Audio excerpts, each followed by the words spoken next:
waayahay waa mahadsan tahay laakiin qalad waa markaan man 05 laba koox uu soo maray laakiin RB Leipzig ma uusan soo maamulin marka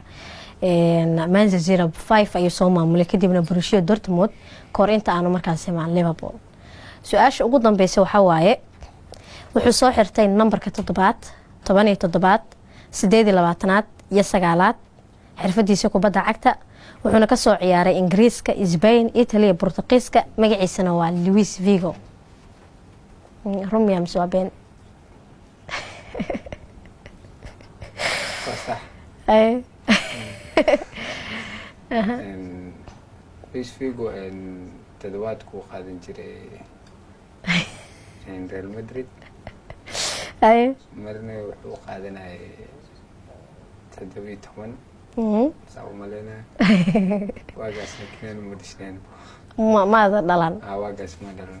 اوكي لكن ما كسو عياري انجليزك اسباني ايطالي بورتغيزكا ما كسو عياري وحو كعياري ان سبين كورت وكعياري يو بورتغيزكا ان ماشو كلش توا ناشوناليتيز هاديات لكن ان انجليزكي marka su'aasha ma fahanti marka su'aasha hadda waxay ahayd numberka 7 17 28 iyo 9 ayuu soo qaatay xirfadiisa kubadda cagta wuxuu ka soo ciyaaray horyaalada Ingiriiska, Spain, Italy iyo Portugal magaciisana waa Luis Figo may kan waay hadda fahmay su'aasha baadkay aadiyaad waa saxda qalad waaye laakiin magacaas ma laga yaabaa inaad tilmaantid Luis Figo يعني مجا حدقان كسو عياري هريالدان نمبردان سو قاتي حدق وين واي حدق وين رونالدو واي سؤال ماني كميداين لكن رونالدو سو قاسا نمبردان تضبو 28 سغالات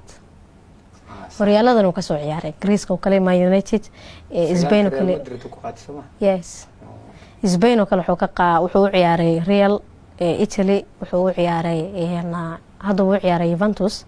بورتغيس كانوا كسو عياري بسبورتين لشبون ماركو رونالدو لحد سؤال وانا جنتاس لكن سؤالها كويديه سؤال شيء وقت كتي واي سؤال شو وقت كتو حاوي ميدو ان ساديو ماني inuu dhaliyay هاتريك ugu dhaqsiya badan taariikhda Premier League su'aashii ugu fududna World Cup waaga taas ugu fudud sama ay toddobaadka soo aadan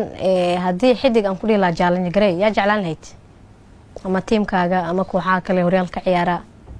nani waxa challenge garay lahayd ka baxsan farxaan hor u maray saaxiibkeyga marna walaalkeyga Abdulaziz Atoosh asaa challenge kan u dirlaha aad waa mahadsantahay adiguna aad baan ku mahadcelinaa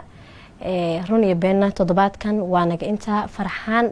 waa Ibraahim Ilyaas ayaa markaasi marti noogu ahaa waad ku mahadsantihiin daawashadiina ee nabadgelyo